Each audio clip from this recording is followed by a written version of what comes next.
Students, ज्ञान अड्डा में आपका स्वागत है। जैसे कि कल हमने कॉन्सेप्ट स्टडी किया था P&L एप्रोप्रिएशन, और जो फर्म जो है इंटरेस्ट देती है, पार्टनरशिप फर्म, किस पे? Interest on capital, and charge करती है इंटरेस्ट ऑन ड्राइंग्स, है ना। इंटरेस्ट ऑन ड्राइंग पे फर्म इंटरेस्ट लगाती है, पार्टनर्स को इनकम मिलती है, पार्टनरशिप फर्म की इनकम होती है, और इंटरेस्ट दिया जाता है बाय द पार्टनरशिप फर्म, किसको? पार्टनर्स को। तो वो हमने स्टडी किया था। आज हम स्टडी करने जा रहे हैं एक न्यू कॉन्सेप्ट, जब पार्टनर फर्म को लोन देता है। ठीक है, पार्टनर फर्म को लोन दे रहा है, तो ये जो लोन के ऊपर इंटरेस्ट भी चार्ज होगा। जब भी लोन वर्ड यूज़ होगा तो एक इंटरेस्ट अमाउंट चार्ज होगी। तो जो ये इंटरेस्ट है, ये होता है चार्ज अगेंस्ट प्रॉफिट। ओके, क्या होता है? चार्ज। तो ये चार्ज वर्ड जहाँ पर भी यूज़ होता है, उसका मतलब होता है कि फर्म को प्रॉफिट हो या लॉस हो, फर्म को प्रॉफिट हो या लॉस हो, ये फर्म को एज एन एक्सपेंस अपना बुक करना ही पड़ेगा। और ये कहाँ पर बुक होगा एज एन एक्सपेंस? P&L में। जब कोई चीज़ compulsorily we have to pay, तो that means we have to pay, तो दैट मीन्स वो हमारा एक्सपेंस है और हमें बुक करना पड़ेगा। बुक करने के बाद हम देखेंगे कि P&L में हमारा लॉस आया या प्रॉफिट। अगर फर्म के पास इस साल इनकम कम भी है, तो जो हमारे लाइबिलिटीज़ होती है वो हमें पहले आउटस्टैंडिंग्स को हमें पे करना पड़ता है। तो फर्म के लिए एक लाइबिलिटी है जो फर्म को पे करनी ही पड़ेगी, इवन लॉस हो या प्रॉफिट हो। अब जो नेक्स्ट बात आती है इसमें ये है कि जो ये लोन के ऊपर इंटरेस्ट है, लोन के ऊपर इंटरेस्ट जो चार्ज होगा वो कितना होगा? वो इंटरेस्ट जो है एग्रीड रेट ऑफ इंटरेस्ट होगा, एग्रीड रेट ऑफ इंटरेस्ट। और अगर ये इंटरेस्ट रेट मेंशन नहीं है तो कितना हम बुक करेंगे? 6%। ठीक है, अगर नॉट मेंशनड है, नॉट मेंशनड है तो कितने परसेंट होगा? ये 6% होगा। ठीक है, agreed rate of interest if mentioned, if mentioned तो जो होगा एग्रीड रेट ऑफ इंटरेस्ट वो लगाएंगे। अगर नॉट मेंशन तो ये होगा 6%। और ये हमेशा क्या होगा? Charge, always charge against profit, always charge against profit. Okay, अब इसकी भी एक अकाउंटिंग एंट्री बनेगी, इसकी भी एक क्या बनेगी? अकाउंटिंग एंट्री बनेगी। पार्टनर को क्या मिल रहा है? इंटरेस्ट मिल रहा है। पार्टनर को क्या मिल रहा है? पार्टनर को इंटरेस्ट मिल रहा है। तो क्या होगा? पार्टनर के कैपिटल अकाउंट में वो क्या हो जाएगा? क्रेडिट हो जाएगा।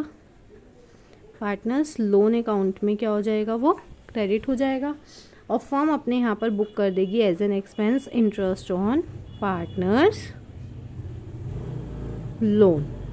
ठीक है, फर्म क्या बुक करेगी अपने यहाँ पे? Interest on partners loan account, debit to partners loan account. ठीक है, और ये कहाँ पर अब हमें इस अकाउंट को ओपन किया है तो क्या करना पड़ेगा? ये तो ओपन होने की एंट्री बनी है, अब एंट्री बनेगी क्लोज होने की। अकाउंट क्लोज होगा, interest on partners loan account जो हमने क्रिएट किया है उसे क्लोज करेंगे। Interest on partners loan account, अब हम इसे क्लोज भी करेंगे। और कहाँ पर ट्रांसफ़र करके क्लोज कर देंगे? जो इसकी अप्रोप्रिएट जगह है P&L अकाउंट में डेबिट कर देंगे। ठीक है, to interest on partners loan account. तो ये हमारी एंट्री बन गई पार्टनर्स लोन अकाउंट की।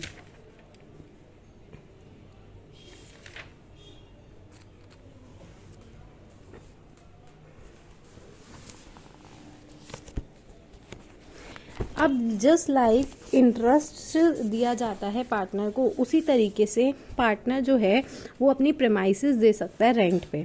पार्टनर कह सकता है कि ये मेरी प्रेमाइसेस है, यहीं पर हम क्या कर लेते हैं? बिजनेस कर लेते हैं। लेकिन फर्म और the partners are different. Partnership firm में पार्टनर्स एजेंट है, पार्टनरशिप फर्म एक अलग है। तो एज जब वो रेंट पे दे रहा है प्रेमाइसेस को, तो रेंट भी दिया जाएगा। Rent paid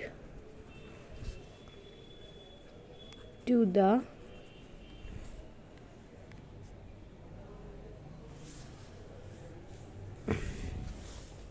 partner. ठीक है, पार्टनर को रेंट दिया जा रहा है, तो ये पार्टनर को जो रेंट दिया जा रहा है वो भी क्या होगा? Charge against profit.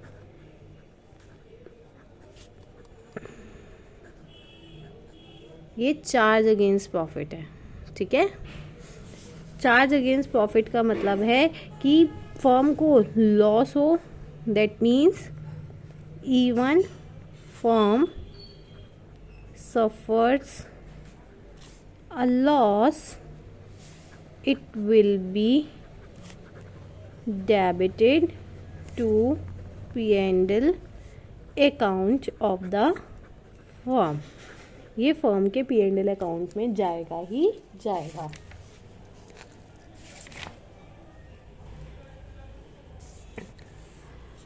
ओके, अब हमारा एक नया कॉन्सेप्ट आता है। वो कॉन्सेप्ट है हमारा, क्या कॉन्सेप्ट है वो हमारा? वो है इंटरेस्ट ऑन ड्राइंग्स कैसे कैलकुलेट करेंगे हम। इंटरेस्ट ऑन ड्राइंग्स हमने पीछे पढ़ा था, तो ड्राइंग्स को कैलकुलेट करने के डिफरेंट मेथड है। फर्स्ट मेथड जो है हमारा वो सिंपल मेथड है, ठीक है, सिंपल मेथड है हमारा। क्या मेथड है ये हमारा? इस मेथड में क्या करेंगे, ड्राइंग हमें क्या कहते हैं, हमें इंटरेस्ट ऑन ड्राइंग्स निकालना है, तो हम क्या करेंगे, interest on drawings is equal to जितनी ड्राइंग्स हैं हमारी, amount of drawing multiplied by rate of interest, or rate of interest. उसके बाद कितने टाइम के लिए ड्राइंग्स किया है हमने, मंथ, कितने मंथ के लिए हमने ड्राइंग्स की है वो आ जाएगा यहाँ पर, ठीक है। तो एक मेथड तो हमारा ये हो गया। दूसरा मेथड होता है हमारा product method.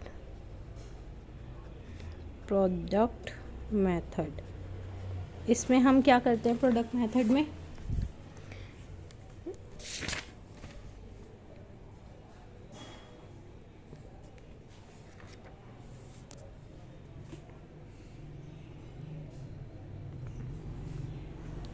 number of products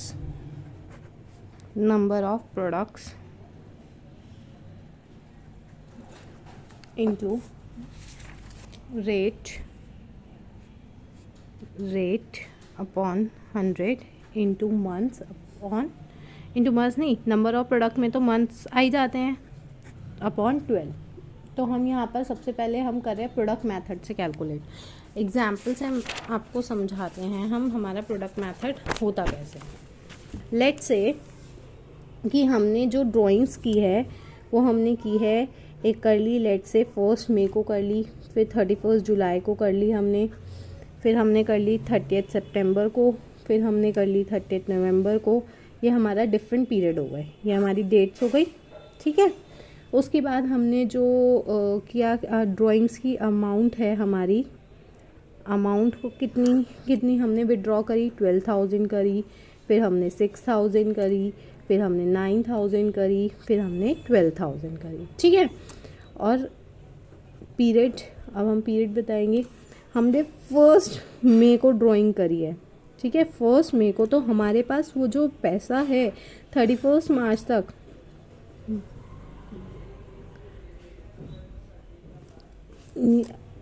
ये पैसा हमारे पास 31 मार्च तक कितने मंथ्स हो गए, अप टू 31 मार्च कितने महीने के लिए रहा, 11 मंथ्स के लिए, है ना, 11 मंथ के लिए विड्रॉ किया।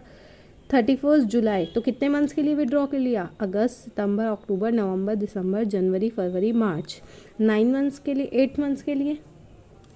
और उसके बाद सितंबर यानी 6 मंथ्स के लिए, और अब नवंबर में किया तो यानी 4 मंथ्स के लिए, ठीक है। तो अब जो इसमें निकलेगा प्रोडक्ट मेथड में, इसीलिए हम जो लास्ट में इसमें टाइम लिखते हैं, उस टाइम में हम क्या मेंशन नहीं कर, उसमें हम 1 लिखते हैं, क्योंकि यहाँ पर क्या होता है, हमारी पीरियड की मल्टीप्लाई पहले ही अमाउंट से हो जाती है। तो कितना हो गया, या 1,32,000, 48,000, 54,000, 48,000, ठीक है।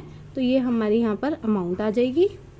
और टोटल अमाउंट, टोटल कर लेंगे हम इसको, कितना आएगा हमारा, 8 to 10 और 14 और 8 हो गया 22, है 2, 5 और 4 हो गए हमारे 9 और 10 14 और 4 18 2,82,000। तो ये हमारा यहाँ पर इस तरीके से निकल जाएगा। कितना रेट ऑफ इंटरेस्ट, लेट से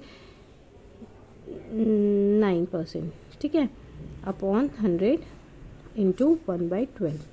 तो यहाँ पर प्रोडक्ट मेथड में हम देखते हैं कि हमारे पास वो चीज़ ड्राइंग हमारे पास कितने टाइम तक के लिए 31 हमने जब किया 31 जुलाई को विड्रॉ किया अमाउंट, तो हमारे पास वो पैसा कितने मंथ्स के लिए रहा है, ठीक है, वो पैसा हमारे पास कितने मंथ्स के लिए रहा है, तो हम ये चीज़ देखते हैं। और अगर यही सिंपल मेथड हो जाता तो हम किस तरीके से निकालते, इसमें हम अलग अलग देखते। कैसे निकालते, ये है हमारा प्रोडक्ट मेथड और ये है हमारा सिंपल मेथड। इसमें हम क्या करेंगे, 12,000 थे, हमने कितने मंथ्स के लिए किया था विड्रॉ, 11 मंथ्स के लिए ना, 31 मार्च तक 9% ही इंटरेस्ट रेट मान रहे हैं हम यहाँ पर भी, इंटू 11 मंथ्स के लिए हमने किया था 11/12, है ना। तो 12 से 12 कट जाएगा और 20 से 20 कट गई, तो 990 इज़ द सम। इसमें हम अलग अलग डिफरेंट निकालेंगे। 6,000 इंटू 9% इंटू कितने मंथ्स के लिए रहा हमारा, 8 मंथ्स के लिए, तो 8/12। तो ये तरीका हमारा इस तरीके से आ जाएगा, हमारा ये अमाउंट आ जाएगी। ओके,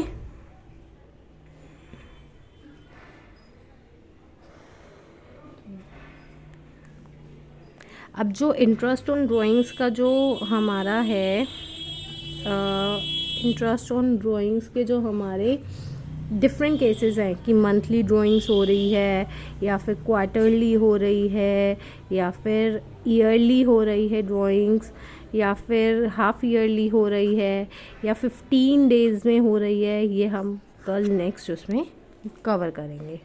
ओके, तब तक के लिए good, see you, bye bye.